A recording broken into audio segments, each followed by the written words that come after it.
What is going on, guys? Welcome back to the channel. My name is Miguel and you're watching Miguel EDC. Today I'm coming back at you with another awesome video going over the five most carried EDC knives of October. Almost forgot what month we're in. October 2023. And yeah, we're gonna start this list here with a banger, guys. Again, if you've seen videos like these before in the channel, these are the 5 knives for the last month or so, the last 30 days that I have been EDCing the most. These are the knives that I spend the most time with carrying for a longer period of time consecutively, and therefore I just wanted to share them with you. Before we get started, keep in mind there are affiliate links for this knife and every knife you'll see in this video. If you want to check any of these knives out, those links do help out the channel at no extra cost to you. Alright, starting the list off here with the Microtech MSI, this bad boy right here. This is an awesome EDC knife and I just picked it up very recently. I did an unboxing on this guy and I've just been having a blast. This is a full-size knife, extremely fidgety knife with the manual RAM-LOK. That is what Microtech calls their crossbar lock, if anything, right? So that's been very fun. This guy has an M390 MK blade, which is a very unique custom-made M390 specifically for Microtech. We're gonna get into that during the review here, which is coming up very soon. This guy is on FRN or polymer handles, not G10. So it was the most affordable way for me to get into Microtechs, and this is actually my very first Microtech knife, as a matter of fact. So I've been wanting to get into Microtech for quite some time now. This guy was a perfect opportunity for me to be able to do so, and I've just been having a blast. I have it high up on the list here at number 5 because it is one of the knives that I got recently, so I haven't really had this knife for the entire month. So I did get it recently and I have been EDCing it non-stop, but I have EDC'd it less, in comparison than the other knives. So very awesome, very good, full-size knife, very ergonomically friendly. Love the action on this guy. It's very fidgety. I gotta get the timing right. The thumb deployment right there, reverse flick, everything feels really good. Deep pocket carry. This one is a September series. The date on there is September 2023, and so far so good for my very first Microtech knife. I am just very impressed. I'm looking forward to probably picking up a Stitch if I can get one in stock at some point. I want to pick up a Microtech Stitch with the RAM-LOK, guys. This RAM-LOK system, I'm telling you, it is really good. It looks like it's gonna beat up your finger or something, just the way that it is designed, but it is so good and easy to grip, right? Very functional. You can replicate this action over and over again. And yeah, this guy takes the number 5 spot of the 5 most EDC knives for this month. All right, next we have another knife that I picked up alongside with a knife that you're gonna see later in the video, and that is the Kershaw Heist. Kershaw Heist is a crossbar lock from from Kershaw.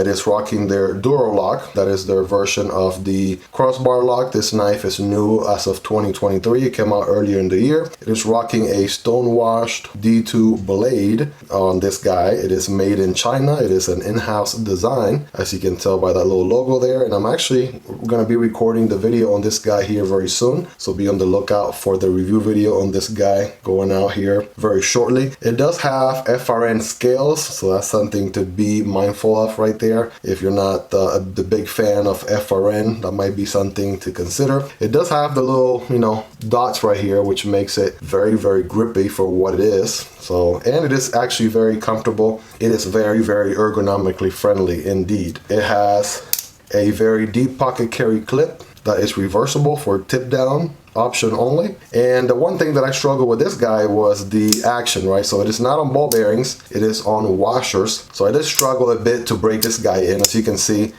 it definitely takes quite the swing of the hand in order to bring it back close. When I first got this knife out of the box, it took quite a while to be able to get this action here. As you probably saw in the unboxing, and by the way, check out the unboxing if you haven't already. Yeah, it was quite a challenge to get it to close because, those washers, they certainly have a break-in period. There's absolutely no doubt about that. But you could thumb deploy this guy, right, all day, every day, thumb deployment. And yeah, even now, right, it is not the most, I guess, reliable return action as I would want. That might be a little bit of a downside to it. I'll talk a little bit more about the review on that, whether or not that's a deal breaker. And you could also do the, reverse flick as well, right? Kind of put your positioner finger out right there, bam. and do the reverse flick. But yeah, even though the crossbar is actually very easy to actuate and everything, the washers, right, are gonna make it not very drop shotty at all. So there's definitely a lot of friction there. You need quite a lot of flick of the wrist, if you will. And even swinging it out alone with the crossbar itself, it's a bit challenging. But there it is. That is the Kershaw Heist. Again, check out the review dropping here very soon to learn more about this guy. I think I pretty much have all of the feedback that I need to drop a comprehensive review on this guy here very soon. And it takes the number 4 spot for most EDC'ed knife of this month. Next, I have what has turned out to be one of my favorite knives, one of the most fidgety knives in the channel, and one of my favorite knives of all time.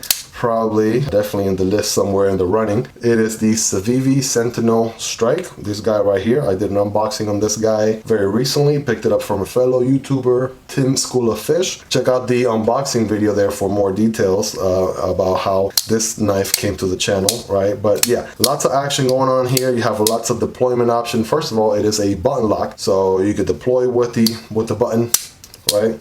You could flip or deploy all day, every day.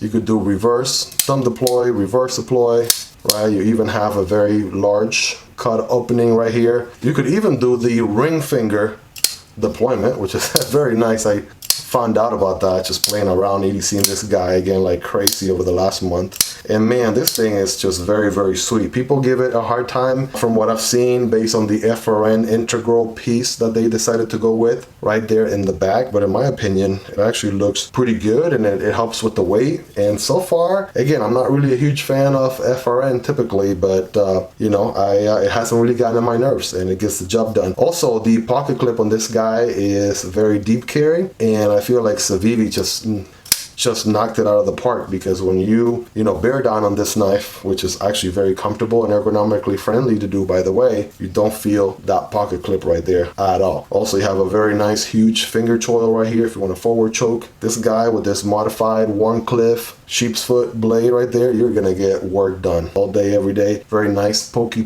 tip right there, and it is very, very sharp. It has K110, which is another company's version of D2. That's also controversial. Some people would have wanted to see a more premium steel like Nitro V, or perhaps 14C28N instead for the price. You got a little glass breaker ceramic bowl right here in the back, so that's also pretty unique, and it actually doesn't get in the way at all. Sometimes I even forget that that's there. That's how much of a clean design they did there. I don't even feel it unless I really remember that that's there. But there you have it. That is the Savi Sentinel Strike, and it's just a very, very fidgety EDC. Very fun, very good to play around with, and I've just been loving it all throughout. And I'll be dropping a comprehensive review on this guy here very, very soon. Next, we have the Kershaw Aridium. This guy right here is the other Kershaw crossbar lock that I was telling you guys earlier when I was talking about the heist. I picked these two up around the same time, and I've just been comparing and contrasting the two. I'll definitely tell you for a fact, I spend a lot more time with this knife. This knife spent a lot more time in the pocket than the heist, only because, I mean, the action on this guy is night and day difference compared to the heist. It has the same mechanism, the crossbar, which Kershaw calls the Duro lock, but the difference here, which is a huge game changer, is this one is on ball bearings, right? So you can see the action here, the drop shotty action, right? All I have to do is actuate the crossbar and bam, look at that, right? Very, very drop shotty knife right there, and therefore it is very, very fidgety, very easy to work with. It definitely did not stress me out as much as that heist did right out of the box. It was very, very smooth and easy to use. So thumb deployment all day, reverse flick, bam, it's really, really good with this guy.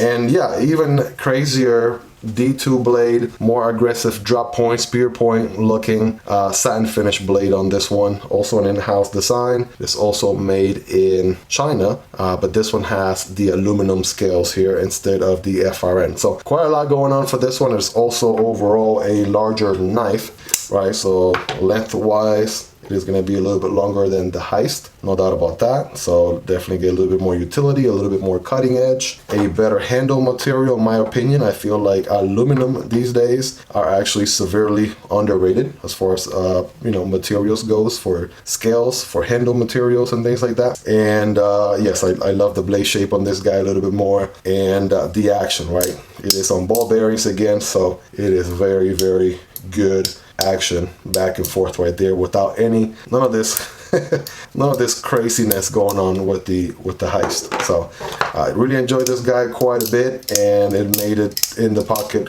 quite a lot. The pocket carry here, very aligned, very high quality, and just overall one of my top picks for 2023. Only second to this one other knife that I'm about to show you that actually spent a little bit more time, just a little bit more time in the pocket. And what knife could that be? Drum roll please. All right, bam, here it is guys, the Savi Vision FG. This bad boy right here. If you've been keeping up with the channel, you know that I've been having a blast EDC in this guy, and it's just a ton of knife for the money. So what do we have going on with this guy? G10 scales going on with this guy, and Nitro V on the steel, right? Satin finish, modified sheep's foot, Warncliffe blade going on there. It is a Snex design. This is called the Super Lock, so it happens right here in the back on the spine or back of the knife. Yeah, you activate it with your index finger, very similar to a Shark's lock as far as how you do it, but the actual mechanism inside is different. And Snex Tan is a designer. This is the budget version of their more premium WE knife Vision R, which is just like this one but with more premium materials, with titanium scales and all that good stuff. But so glad they brought this to the affordable brand, the Savi brand, because you guys get a chance to test out the Super Lock, which in my opinion is one of the most fidgety mechanisms out there. Look how easy it is to deploy. Look how easy it is to close the knife right there using the little lever right here in the back. Of course, you could thumb deploy this guy all day, and you could reverse flick as well. So we got some thumb studs going on. I believe the Vision R actually had a blade opening instead, so they decided to go the thumb studs route on this one, and it works really, really good. I even did a mod on mine where you can actually remove or take out the little piece or the little lever in the back. Typically by default you're not able to do so. There's a little bit of a pin spacer here, that barrel that you have to remove, and basically once you do that, you're able to take out this back piece here just like you would be able to on the Vision R. So yeah, it's been a lot of fun. You could always do that part right there. That's very fidgety. The Super Lock is very, very strong, right? It's actually a very strong mechanism right there, very reliable, and the action on this guy is very, very duplicatable. So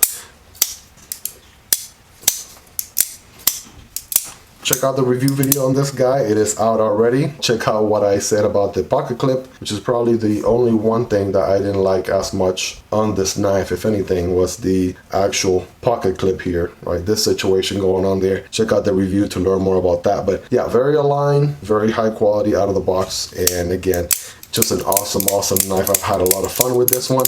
It has definitely spent the most time in the pocket out of this last month. And there you have it, the Savi Vision FG. So let me bring them all right back. Just show you guys again, at that number 5 spot is the Microtech MSI. Number 4 spot is the Kershaw Heist. At number 3 we have the Savi Sentinel Strike. At number 2 we have the Kershaw Aridium. And at number 1, right, most EDC'ed knife of this month here, October 2023, is the Savi Vision FG. Keep in mind, guys, there are affiliate links for all these knives down in the description if you want to check them out, right? Those affiliate links do help out the channel at no extra cost to you. There are pretty much review videos and unboxing videos for all of these, and if there isn't a review video, it's certainly coming up. I want to say these two, the Kershaw and the FG, have been reviewed already. These other ones have been unboxed and are pending a review, so be on the lookout for that. If you haven't liked the video up until this point, guys, smash that like button because it is free after all, and it helps push content like this to a larger audience and therefore grow the channel. And if you aren't yet subscribed, then what are you waiting for? I make all kinds of knife content like this on a daily basis, so make sure to check it out.